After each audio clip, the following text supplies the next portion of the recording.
Allot மணி சேனலுக்கு வருக வருக. நான் செபி ரெஜிஸ்டர்டு ஃபினான்ஷியல் அட்வைசர் கிடையாதுங்க. நான் எஜுகேஷனல் பர்பஸுக்காக என்னுடைய பர்சனல் எக்ஸ்பீரியன்ஸை நான் ஒரு 20 வருஷமாக மார்க்கெட்டில் இருக்கேன். அதை தான் உங்கள்கிட்ட ஷேர் பண்ணுறேன். நீங்கள் எந்த முடிவு எடுக்கிறதா இருந்தாலும் உங்கள் நிதி ஆலோசகரை அணுகி அதுக்கப்புறம் பணத்தை போடுறதை பற்றி முடிவு பண்ணுங்கள். நன்றி. அலாட் மணி சேனலுக்கு வருக வருக. இந்த சேனலுக்கு இன்னும் நீங்கள் சப்ஸ்கிரைப் பண்ணலைன்னா தயவு செஞ்சு சப்ஸ்கிரைப் பண்ணிக்கோங்க. பெல் பட்டனையும் கிளிக் பண்ணிக்கோங்க.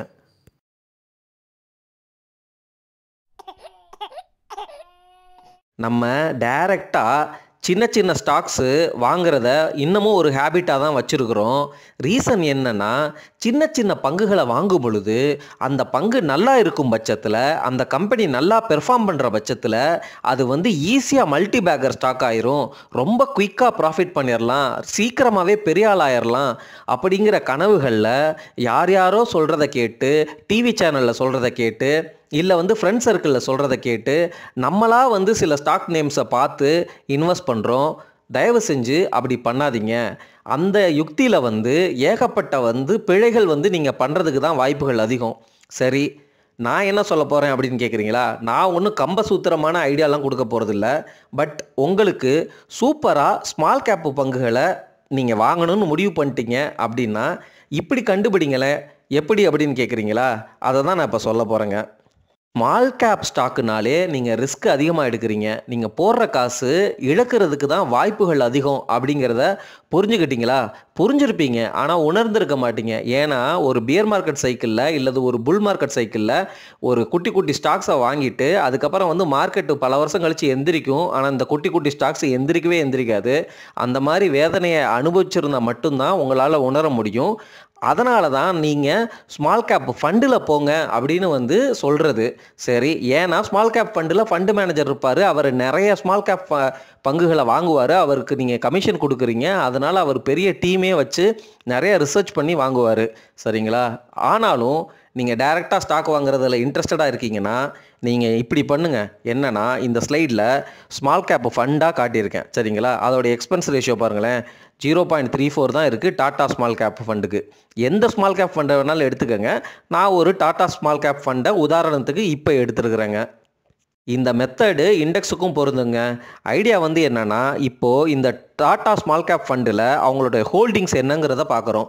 அவங்களுடைய போர்ட்ஃபோலியோவில் டாப் 10 ஸ்டாக்ஸோடைய பர்சன்டேஜ் எவ்வளோனா, அதாவது 35% 10 ஸ்டாக்குக்கு மட்டும் கொடுத்துருக்குறாங்க அவங்களுடைய மொத்த பணத்தில். சரிங்களா?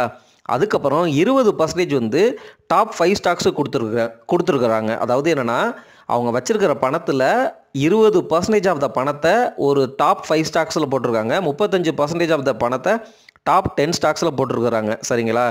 அதுக்கப்புறம் இந்த ஃபண்டானது லார்ஜ் கேப்பில் ஏதாவது வச்சுருக்கிறாங்க அப்படின்னு பார்த்தீங்கன்னா இல்லை, 0% தான். ஆனால் ஸ்மால் கேப் ஃபண்டு கேட்டகரியில் ஜென்ரலாக மற்ற ஃபண்டுகள்லாம் ஆவரேஜாக 4.91% வச்சுருக்கிறாங்க அப்படிங்கிறது தான் இதுக்கு அர்த்தம். மிட் கேப்பில் இந்த ஃபண்டானது 8.65% தான் வச்சுருக்குது. அதாவது என்னென்னா, 8.65% ஆஃப் த காசு அவங்கள்ட்ட இருக்கிற மொத்த காசில் 8.65% ஆஃப் த காசை மிட் கேப் ஸ்டாக்ஸ் தான் வச்சுருக்கிறாங்க அப்படிங்கிறது தான் இதுக்கு அர்த்தங்க. ஸ்மால் கேப்பில் 91%, ஏன்னா இது ஸ்மால் கேப் ஃபண்டு. சரிங்களா? இப்போ நம்ம என்ன பண்ண போகிறோன்னா, இந்த டாப் ஹோல்டிங்ஸ் இருக்குல்ல, இந்த டாப் ஹோல்டிங்ஸில் என்னென்ன ஸ்டாக்ஸ்லாம் இருக்குது அப்படிங்கிறத நம்ம பார்க்க போகிறோம். இந்த வீடியோவில் நீங்கள் ஒரு போர்ட்ஃபோலியோனா எப்படி இருக்கும் அப்படிங்கிறதையும் புரிஞ்சுக்கிறீங்க இந்த ப்ராசஸ் மூலமாக. என்ன அப்படின்னா, இந்த ஃபண்டு பாருங்கள், டாட்டா ஸ்மால் கேப் ஃபண்டு எல்லா செக்டர்லையும் எவ்வளோ அலோகேட் பண்ணியிருக்கிறாங்க. இப்போ அக்டோபர் 2024 எந்தெந்த செக்டருக்கு எவ்வளோ பர்சன்டேஜ் ஆஃப் த காசு அலோகேட் பண்ணப்பட்டிருக்கு அப்படிங்கிறது தான் இந்த ஸ்க்ரீன்ஷாட்டில் சொல்லப்படுற செய்திங்க. அதாவது ஃபண்டு மேனேஜர் எப்பப்பெல்லாம் நினைக்கிறாரோ அப்பப்பெல்லாம் அந்த ஸ்டாக்கை விற்கலாம், வாங்கலாம். இது மூலமாக விற்கிறது மூலமாக வாங்குறது மூலமாக உங்களுக்கு எந்த டாக்ஸேஷனும் வராது. இது பெனிஃபிட்டு நான் முன்னாடியே சொல்லியிருக்கிறேன். இப்போ அந்த ஃபண்டு மேனேஜரோடைய ப்ரெடிக்ஷன் கரெக்டாக இருந்து அவர் எஃபிஷியண்ட்டாக ஸ்டாக்ஸை விற்று வாங்குறது மூலமாக இந்த ஃபண்டோடைய ரிட்டர்னுங்கிறது ஜாஸ்தி ஆகும். சரிங்களா? போன ஸ்லைடில் நீங்கள் அப்சர்வ் பண்ணிங்கன்னா இந்த ஃபண்டோடைய கரண்ட் பிஇ ரேஷியோ 36 38 இருந்துச்சுங்க. 36.81 இருக்குங்க. அந்த பிஇ ஹை பிஇ அப்படிங்கிறத புரிஞ்சுக்கங்க. இப்போது நம்ம இப்படி கூட யோசிக்கலாம். என்ன அப்படின்னா, இப்போ இந்த ஃபண்டுக்குன்னு பிஇ பார்த்தீங்கன்னா 38 இருக்குது. 38ங்கிறது ஹையான பிஇ. ஆனால் ஸ்மால் கேப் ஸ்டாக்ஸ் எல்லாம் 30% க்ரோத் எல்லாம் ஒரு நல்ல எக்கானமிக் பூமில் கொடுக்கும். சரிங்களா? ஆனால் ஒரு ஜென்ரல் ஸ்ட்ராட்டஜியாக நம்ம யோசித்தோம் அப்படின்னா 20 பிக்கு கீழே போகுது, 15 பி 16 பிலாம் போச்சுன்னா இந்த ஸ்மால் கேப் ஸ்டாக்கில் வந்து நிறையா நம்ம வந்து வாங்கி வச்சுக்கலாம். அதுக்கப்புறம் 38 பிஇ 35 பிக்கு மேலே போகுது அப்படின்னா அப்போ விற்கலாம் அப்படின்னு நீங்கள் ஸ்ட்ராட்டஜி எடுத்தீங்கன்னா நீங்கள் 2-3 தடவை ப்ராஃபிட் பண்ணலாம். ஆனால் எக்கனாமிக்கல் சிச்சுவேஷன் வந்து சப்போஸ் மாறுச்சுன்னு வச்சுக்கோங்க, எப்படி வேணாலும் மாறலாம். 2006லேருந்து 2008 வந்து பார்த்தீங்கன்னா இன்ஃப்ளேஷன் வந்து பயங்கரமாக ஏறிச்சு. காசோட மதிப்பே சடன்னு குறைஞ்சிச்சு. நான் வந்து ஒரு வாழைப்பழத்தை இங்கே பாருங்கள் ₹1 வாங்குறேன், அடுத்த நாள் போகிறேன் அதே வாழைப்பழம் ₹2ங்கிறாரு, அடுத்த நாள் போகிறேன் அதே வாழைப்பழம் ₹3ங்கிறாரு, அதுக்கப்புறம் ₹5 போய் அந்த டைமில் ₹8 போச்சு, அதுக்கப்புறம் கொஞ்சம் குறைஞ்சி ₹5 ஆச்சு. இந்த உதாரணத்தை வாழைப்பழம் இப்படியெல்லாம் ஆச்சா அப்படின்னு யோசிக்காதீங்க. அதாவது ஒரு ஹை க்ரோத் ஃபேஸில் ஒரு கண்ட்ரியோட எக்கானமி வந்து ப்ராக்ரஸ் ஆகுது அப்படின்னா ஹை இன்ஃப்ளேஷன் இருக்கும். அந்த மாதிரி சமயத்தில் இந்த மாதிரி ஃபண்டெல்லாம் 38 பிஇ இருக்கே அப்படின்னு சொல்லி நீங்கள் வித்துட்டிங்கன்னா அந்த ஃபேஸில் பயங்கரமாக இன்னும் வந்து ராக்கெட் வேகத்தில் போகும் பொழுது அந்த ஆப்பர்ச்சுனிட்டியை மிஸ் பண்ணுவீங்க. அதனால தான் ஃபண்டில் இந்த மாதிரி இன்வெஸ்ட் பண்ணால் உங்களுக்கு தேவையில்லைன்னா அந்த காசை வந்து லாங் டேர்முக்கு ஹோல்டு பண்ணிகிட்டே இருங்க. சப்போஸ் உங்களுக்கு ஒரு பெரிய கோல் இருக்குது, வீடு வாங்கணும், இல்லை உங்கள் பையனுடைய எஜுகேஷன் செலவு இன்னும் 2-3 வருஷத்தில் வரப்போகுது அப்படின்னா இந்த 38 பிஏ ரொம்ப அதிகமான பிஇ, நீங்கள் நல்ல ப்ராஃபிட்டில் இருக்கீங்க, அந்த காசை ஸ்டாக்கில் இருந்து எடுத்து டெப்ட்டுக்கு மூவ் பண்ணிக்கோங்க. So that your money is safeguarded. அதாவது என்னென்னா அந்த 2 வருஷம் கழித்து வரப்போகிற அந்த தேவையை உங்களால் எந்தவித ரிஸ்க்கும் இல்லாமல் மன உளைச்சல் இல்லாமல் பூர்த்தி செய்ய முடியும். ஆனால் நீங்கள் அப்படி ஒரு தேவை இருந்து நீங்கள் விற்றதுக்கப்புறம் இந்த ஸ்டாக்கோ இந்த ஃபண்டோ வந்து இன்னும் வந்து 55 பிஎல்லாம் போய் பெரிய ரிட்டர்ன்ஸ் ஆச்சுன்னா நீங்கள் கவலைப்படக்கூடாது. அதுதான் வந்து நம்ம சைக்கலாஜிக்கலாக எமோஷனலாக நம்மளை கண்ட்ரோல் பண்ண வேண்டிய ஒரு விஷயங்கிறத புரிஞ்சுக்கோங்க. ஒரு முக்கியமான விஷயத்தையும் புரிஞ்சுக்கோங்க, இப்படியெல்லாம் தான் ஸ்டாக் மார்க்கெட் நடக்குங்க. ஒரு கம்பெனியோடைய ஃபண்டமெண்டல் நல்லா இருக்கும், அவங்களுடைய ப்ராஃபிட்ஸ் வந்து ரொம்ப சூப்பராக இருக்கும்.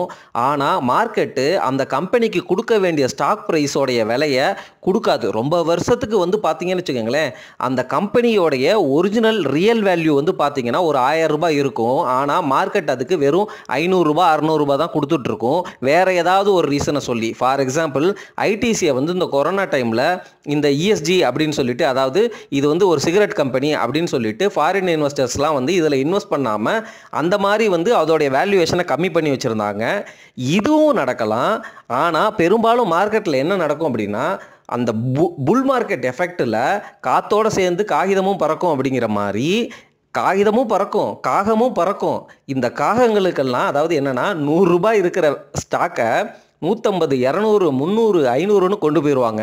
அப்போது புத்திசாலித்தனமாக நமக்கு இந்த கம்பெனியில் இந்த ஸ்டாக் ப்ரைஸை வந்து வேல்யூவேஷனை கேட்சப் பண்ணுறதுக்கு இன்னும் இந்த கம்பெனி இதே மாதிரி க்ரோத்தை 5 வருஷத்துக்கு கொடுக்கணும், 5 வருஷத்துக்கு அப்புறமா கொடுக்க வேண்டிய விலையை மார்க்கெட்டு இப்போவே கொடுத்துருச்சு அப்படிங்கிற உங்களுக்கு புரிதல் இருந்துச்சுன்னா நீங்கள் விற்றுட்டு வெளியில் வரலாம்.